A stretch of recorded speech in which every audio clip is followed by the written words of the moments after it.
جگ کے شاہ کو دکھڑا سنانے جا ہے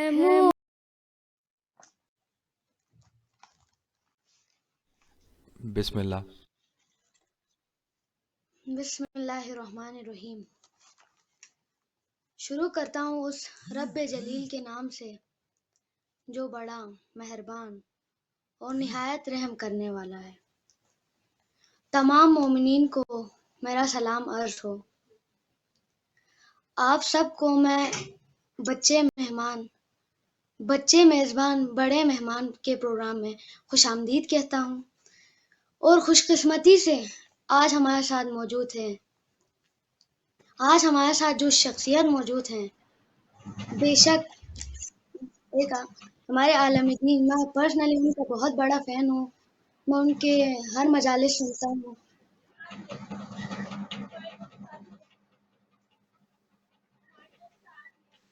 مولانا سعید علی رضا رضوی سے جی السلام علیکم قبلہ۔ وعلیکم السلام ورحمۃ اللہ وبرکاتہ۔ بہت بہت شکریہ معظم علی صاحب آپ کا، آپ نے جس محبت سے تعارف کروایا اور جس محبت سے دعوت دی اپنے اس پروگرام میں۔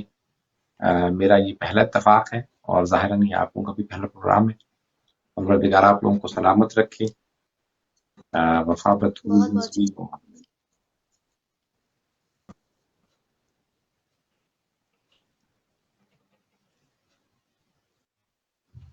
جی معظم سوال کریں۔ اور میں بہت خوش خدمت ہوں، آپ ہمارے پروگرام میں تشریف کا بہت بہت شکریہ مولانا۔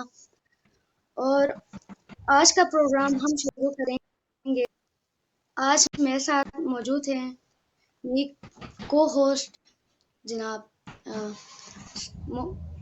ہمارے ساتھ وفا بتول، جی وہ بھی موجود ہے۔ بسم اللہ۔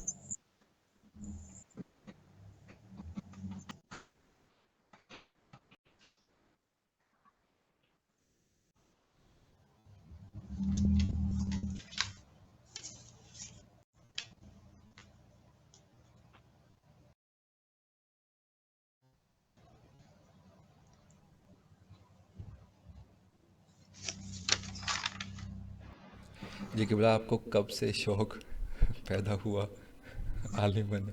بسم اللہ آپ سٹارٹ کریں۔ جی بسم اللہ۔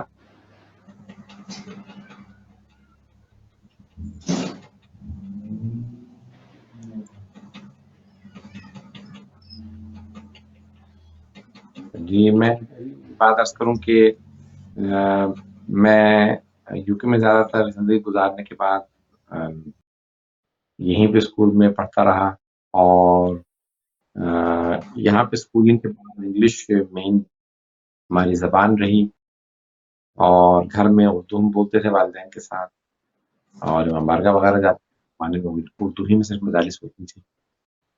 یہ بہت کم انگلش میں مجالس ہوتی تھیں یہاں پہ۔ تو بہت سے بچے تھے جن کو اردو نہیں آتی تھی، اور بہت سے بچے تھے جن کو انگلش اردو دونوں آتی تھی، لیکن اردو ان کی ویک تھی۔ تو یہاں کے بچوں کے لیے ڈفرینٹ ماحول تھا، اور جب ہم 80s اور 90s کے دور کو دیکھتے ہیں تو وہ مشکل دور تھا، کیونکہ بہت سے بچوں کے لیے اردو لینگویج ایک بہت بڑا ایشو تھا، اور والدین زیادہ تر جو ہے کوشش کرتے تھے کہ اگر انگلش والے علماء مل جائے تو انگلش میں بھی کوئی مجالس ہوں، انگلش میں بھی مدرسے وغیرہ کی کلاسز ہوں، تاکہ بچے جو ہیں وہ کچھ سیکھ سکیں، دین کے معاملات، دین کے متعلق سیکھ سکیں۔ تو کافی سخت دور تھا جب ہم نے یہاں پہ ابتدائی تعلیم وغیرہ شروع کی۔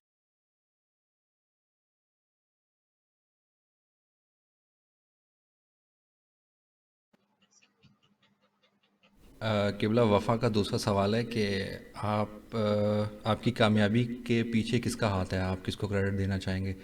آپ اتنے مشہور و معروف ہیں، اس کے پیچھے کریڈٹ کس کا ہے؟ یہ وفا کا سوال ہے۔ وفا میں نے کر لیا۔ یہ آپ کے سوال کا، دیکھیں زندگی میں کامیابی تو اللہ سبحانہ و تعالیٰ کے ہاتھ میں ہے. حضرت علیہ السلام فرماتے ہیں علیکم بسائی ولیسا علیکم بالنجح. کام یعنی ہمارا کام کوشش ہے، کامیابی تمہارے ہاتھ میں نہیں، کامیابی اللہ کے ہاتھ میں. تو ہم لوگ صرف کوشش کر سکتے ہیں. لیکن میں یہ نہیں کہہ سکتا میں کامیاب ہوں، لیکن اگر میری زندگی میں کوئی بھی کامیابی ہے تو اس میں اللہ سبحانہ و تعالیٰ کے بعد اہل بیت علیہ السلام کو بہت کرم ہے، محمد علیہ السلام کا، اور میرے ماں باپ کی مجھے بہت دعائیں ہیں، میرے بزرگوں کی، دادا دادی، نانا نانی، خاندان کے اور بزرگوں کی بہت دعائیں ہیں، بہت سے علماء کی، اساتذہ کی دعائیں ہیں. ان کی تربیت کا اثر ہے، والدین کی تربیت کا اثر، اپنے جو میرے اساتذہ تھے، ٹیچرز، ان کی بہت زیادہ محنت، انہوں نے جس طرح سے پڑھایا، انہوں نے جو کچھ ہم نہیں سیکھ سکے پوری طرح سے، لیکن انہوں نے بہت اچھی طرح سے پڑھایا، سکھایا. تو زندگی میں کامیابی کے لیے سب چیزیں ضروری ہوتی ہیں. انہوں نے سب کچھ اپنا کام کیا. اب آگے ہمارا کام ہے کہ ہم اپنے کام سے طرح سے انجام دیں. جی ماشاء اللہ. قبلہ کوئی زندگی میں اب جیسے اب بچے آپ کے ساتھ ہیں، کوئی ایسا زندگی میں کوئی موقع آیا ہو کہ آپ کہہ رہے ہوں کہ مجھے اگر میں زندگی دوبارہ ملتی تو کوئی ایسی چیز ہے جو آپ نہ کرتے اور جو کرتے، یعنی کہ آپ سمجھ گئے، یعنی کہ کوئی ایسی چیز ریگریٹ یا کوئی ایسی چیز؟ زندگی میں مجھے کوئی بہت زیادہ ریگریٹس نہیں ہیں، لیکن اگر میں دوبارہ اسی زندگی گزاروں تو ہر کام کو سکون و اطمینان سے، آرام سے انجام دوں، اور جلد بازی نہیں کرنی چاہیے. نوجوانوں میں، بچوں میں جلد بازی ہوتی ہے، تو انسان سکون سے کام کرے، جلد بازی نہیں کرے کسی بھی کام کے اندر، اور بڑے آرام سے چلے. زندگی کے اندر یہ چیزیں بہت اہم ہوتی ہیں کہ انسان کبھی بھی ہر چیز کو بہت آرام سے، سکون سے اس کو سیکھے، سمجھے اور آگے بڑھے. تو میں اگر دوبارہ زندگی گزاروں تو اس کے اندر میں کوشش کروں گا کہ میں یعنی آرام سے تمام چیزوں کو سیکھوں اور ان کو لے کے آگے بڑھوں. یہ نہیں کہ یعنی بہت سے زندگی میں بہت سے ایسی چیز فیصلے ہوتے ہیں کہ آپ کے پاس وقت انہیں سمجھ فیصلے کرنے، جلدی فیصلے کرتا ہے، اور انسان بس وہ اللہ فیصلوں کے اندر برکت دے دیتا ہے. لیکن انسان کو بہت سے کام کرنے اندر انسان کے پاس آخر خواہ وقت نہیں ہوتا. ابھی یہ کہ میں چاہوں گا کہ نہیں، انسان ہر چیز میں وقت لے، تعلیم میں، سیکھنے میں، سکھانے میں، پڑھانے میں، آرام سے، سکون سے چیزوں پر جائے. جی بہت شکریہ. قبلہ معظم سے کوئی فرمائش کریں گے اگر کوئی کلام کی تو آپ؟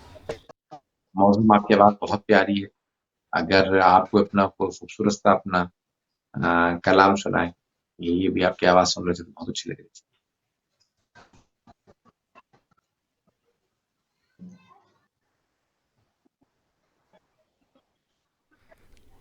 معظم آپ کو اگر آواز نہیں آئی تو مولانا نے کہا کہ کوئی کلام سنا دیں، کوئی بھی اپنا پسندیدہ. معظم.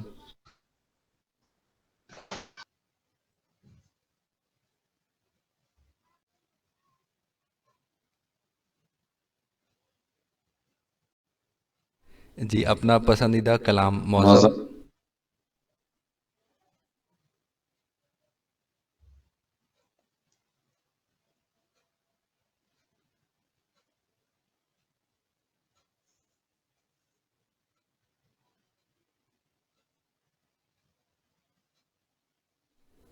جی قبلہ بچے بہت پہلا پروگرام ہے تو گھبرائے ہوئے ہیں، تو اور انٹرنیٹ بھی گھبرایا ہوا ہے، ان کا انٹرنیٹ بھی خراب ہے تو معذرت. معظم اپنا پسندیدہ کلام کوئی بھی سنا دو. معظم.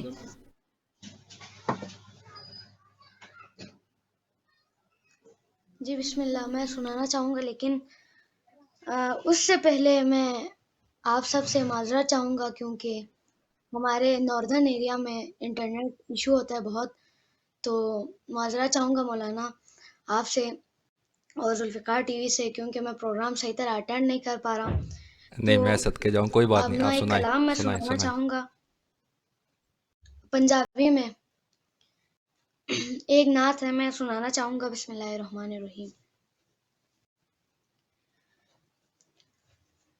ایک خواب سناواں، ایک خواب سناواں، ایک خواب پر نور فضاواں، آقا دا محلہ جیوے عرش معلا، کدی اور فرشتے کدی اور فرشتے ساڈے ازلوں جڑ گئے، آقا نر رشتے او کرما والا ویڑا پلکاں نال چمدا جاواں، ایک خواب سناواں، ایک خواب سناواں، ایک خواب سناواں، ایک خواب سناواں، رب لے گیا مینوں جدا شہر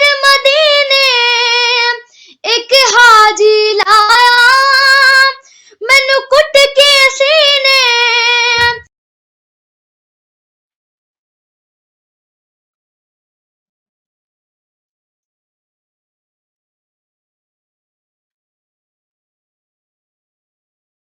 بہت اچھا کلام، لیکن وہاں پہ انٹرنیٹ کا یہ سب دعاواں، ایک خواب سناواں، ایک خواب سناواں، ایک خواب سناواں، ایک خواب سنا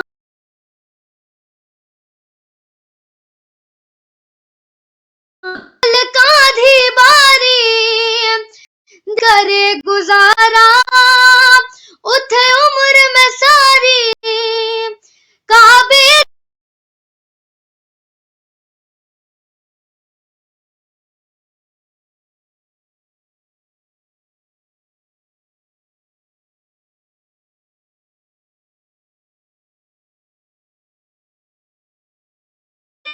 چھاواں، ایک خواب سناواں، ایک خواب سناواں، ایک خواب سناواں، پر نور فضاواں، آقا دا محل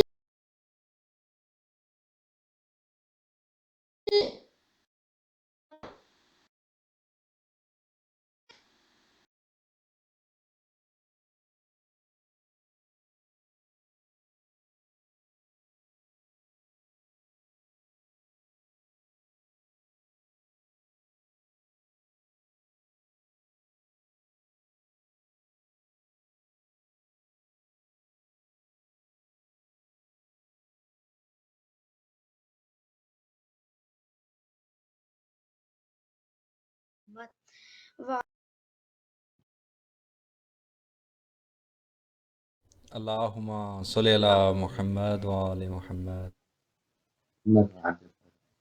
بہت خوب، بہت پیارا آپ نے پڑھا، بہت خوبصورت آپ کی آواز، اور کلام بھی بہت عقیدت والا اور بہت پیارا. قبلہ اب آپ ایک کلام سنا دیں پلیز. میں تو کوئی کلام وغیرہ پڑھنے والا آدمی نہیں ہوں، بغیر اس کے میں سنا سکتا ہوں. نہیں، ہم نے سنا ہے قبلہ آپ کو. بسم اللہ. میں انشاءاللہ کسی اور موقع پہ اگر بچوں کو سوالات ہیں تو انشاءاللہ تعالیٰ میں اور سوالوں کے جواب دوں گا، تو انشاءاللہ. قبلہ بچوں کا یہ سوال ہے معظم کا کہ کوئی ایک جس طرح سبق آموز واقعات آپ سناتے ہیں مجالس میں، تو کوئی ایک واقعہ سنا دیں جس طرح سے آپ نے وہ چڑیوں کی صبح کی عبادت کے حوالے سے ایک واقعہ سنایا تھا، جو موٹر وے میں ایک عالم رکے تھے، اس حوالے سے بتا دیں. یاد رکھیں زندگی کے اندر بے انتہا انسان ہر پہلو سے سبق حاصل کر سکتا ہے. جناب امیر المومنین علی بن ابی طالب علیہ السلام فرماتے ہیں کہ ما اکثر العبر و اقل الاعتبار، عبرت کے واقعات بہت زیادہ اور عبرت حاصل کرنے والے افراد بہت کم. تو زندگی میں جو ہے وہ ہم ہمیشہ بہت کچھ سیکھ سکتے ہیں. میں نے زندگی کے اندر جو ہے ان واقعات کے روح سے ہمیشہ کوشش کی ہے کہ لوگوں کی زندگیاں تبدیل ہوں، لوگ اپنی زندگیوں کو بدلیں اور اس میں سیکھیں بہت سی. ہم لوگ کئی مرتبہ بہت ججمنٹل ہوتے ہیں، بہت جلدی فیصلے کر لیتے ہیں لوگوں سے متعلق۔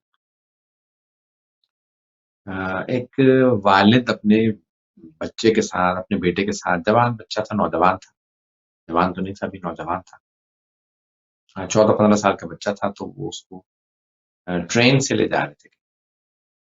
تو جیسے ہی ٹرین میں بیٹھے والد ان کو اپنے بیٹے کو لے کے، ٹرین بھری ہوئی تھی، لوگ سب دیکھ رہے ہیں، تو اچانک جو ہے بیٹا اس نے جیسے ٹرین چلی تو وہ پلیٹ فارم سے باہر نکلی تو اچانک چیزیں نظر آنے لگی۔ تو 14-15 سال کا وہ لڑکا تھا، نوجوان بچہ، وہ اچانک باہر کھڑکی سے دیکھنے لگا اور اپنے والد سے کہنے لگا کہ دیکھیں بابا، وہ سامنے جو ہے جانور پھر رہے ہیں، وہ گھاس چل رہے ہیں، دیکھیں بابا وہ آسمان نیلا نظر آ رہا ہے، دیکھیں بابا وہ بادل بھی وہاں پہ ہیں، دیکھیں بابا وہ ایک کھیت ہے بالکل وہ ہرا بھرا۔ سب لوگ تعجب کرنے لگے، لوگ کہنے لگے کیسا باپ ہے اپنے بیٹے کو ٹوکتا نہیں، اتنا جوان بچہ، نوجوان بچہ، اور چھوٹی چھوٹی چیزوں کے متعلق باتیں کر رہا ہے، کوئی چھوٹا بچہ تو نہیں ہے 7-8 سال کا، تو یہ کیوں ایسا کر رہا ہے، کیا باتیں کر رہا ہے، کیوں ایسے دیکھ رہا ہے تعجب سے چیزوں کو جیسے اس نے پہلی دفعہ دیکھا۔ تو جب 15-20 منٹ آدھا گھنٹہ گزر گیا، ہر آدمی اس کو غور سے دیکھنے لگا، باپ کو کیسا باپ ہے، کیوں نہیں بچے کو ٹوکتا۔ تو ایک مرتبہ باپ نے سارے ٹرین والوں کو دیکھنے کے بعد کہا، میرے بیٹے کی باتوں کو برا نہ منائیے گا، میرے بیٹے کی آنکھیں نہیں تھی، تو ابھی ایک ہم ہسپتال میں اپنے گاؤں سے یہاں آئے، کسی نے بتایا تھا کہ کوئی اپنی آنکھیں دینے کے لیے تیار ہے، کسی کا انتقال ہوا تو اس کی آنکھیں وہ ڈونیٹ کر رہا تھا، تو میرے بیٹے کی جو ہے بلڈ سے میچ کرتی تھی، ابھی میرے بیٹے کی پہلی دفعہ آنکھیں لگی ہیں، میں اس کو سب کچھ بتایا کرتا تھا کہ باغات ہوتے ہیں، ہریالی ہوتی ہے، گائے بکریاں ہوتی ہیں، سبحان اللہ۔ ہوتے بادل، آسمان، سب رنگ بتاتا تھا۔ تو میرے بیٹے کو سب رنگوں کا نام تو سن رکھے تھے، اس نے چیزیں یاد تو تھی، لیکن اس نے کچھ کبھی دیکھا نہیں تھا۔ ابھی پہلی مرتبہ آپریشن کے بعد جب اس کی بینائی آئی ہے تو یہ ٹرین میں سوار ہوا ہے اور سب چیزیں دیکھ رہا ہے اپنی آنکھوں سے۔ تو سارے ٹرین والے رونے لگے کہ ہم اس کا وہی مذاق اڑا رہے تھے کہ جوان بچہ، نوجوان بچہ کس طرح سے باتیں کر رہا ہے، کیا دیکھ رہا ہے، کیا۔ تو اب دیکھیں بعض اوقات ہم لوگ پہلے ہی فیصلہ کر لیتے ہیں، ہم پوری چیزیں جانتے ہی نہیں، ہمیشہ پہلے جاننے کی کوشش کریں، پھر فیصلہ کریں کہ ہم کیا کرنا چاہتے ہیں۔ تو زندگی کے اندر لوگوں کے متعلق جلد بازی میں فیصلے نہ کریں، بلکہ پہلے پہچانیں کہ ایسا کام کیوں کیا، پھر فیصلہ۔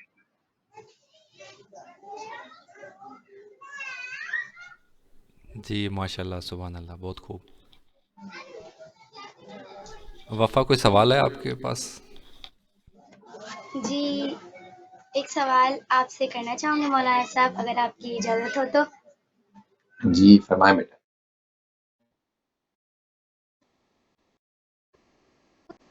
کہ آپ زندگی میں کبھی بھی بھلانا نہیں چاہتے ہوں گے تو آپ ہم سے عرض کریں ذرا، کوئی ایسا واقعہ جو آپ کبھی زندگی میں نہ بھلانا چاہیں آپ نے۔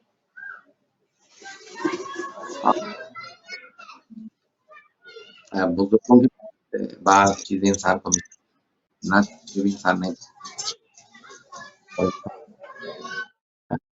وہ بعض اوقات ایسی چیزیں ہوتی ہیں جو یادیں ہوتی ہیں، کچھ تلخ ہوتی ہیں، کچھ اچھی ہوتی ہیں، اساتذہ کے اور بعض افراد کی، جیسے خاندان کے جیسے افراد ہیں بزرگوں کا بچھڑنا انسان نہیں بھول سکتا۔ میری بڑی بہن تھی، ان کا انتقال ہوا تو وہ انسان کے لیے بڑا تلخ ہوتا ہے، وہ نہیں بھولتا۔ اور اپنے بعض جو ہیں بزرگوں کے دنیا سے، خاندان کے جو بزرگ ہوتے ہیں ان کا جانا، اپنے اساتذہ سے میری بہت اچھی یادیں جو ہیں وہ زیادہ تر ان کی یادیں ہیں، اپنے ٹیچر سے، اپنے اساتذہ سے استفادہ، ان سے سیکھنا اور ان کی بزم میں بیٹھنا اور ان سے استفادہ کرنا۔ خاص طور سے بعض ایسے اساتذہ ہیں کہ اب دنیا میں نہیں رہے لیکن ان سے بہت سیکھنے کو ملا، ان کا اخلاق، ان کا بیان، ان کی طرز تفکر، ان کی گہرائی، ان کی عقیدت، ان کی معنویت، یہ چیزیں کبھی نہیں بھولتی۔ تو بہت سے اساتذہ نہیں رہے لیکن ان کی یادیں ابھی تک بہت زیادہ باقی ہیں۔ خاص طور سے مرحومۃ علامہ محمدی سے مجھے میں نے بہت سیکھا، ان سے سوال تو ہم کرتے تھے، تو وہ ٹوکتے نہیں تھے، منع نہیں کرتے تھے، میں ہر طرح کا سوال ان سے کرتا تھا، یہ کیوں، وہ ایسے کیوں، اس طرح سے کیا، یعنی کتابوں کے جو کچھ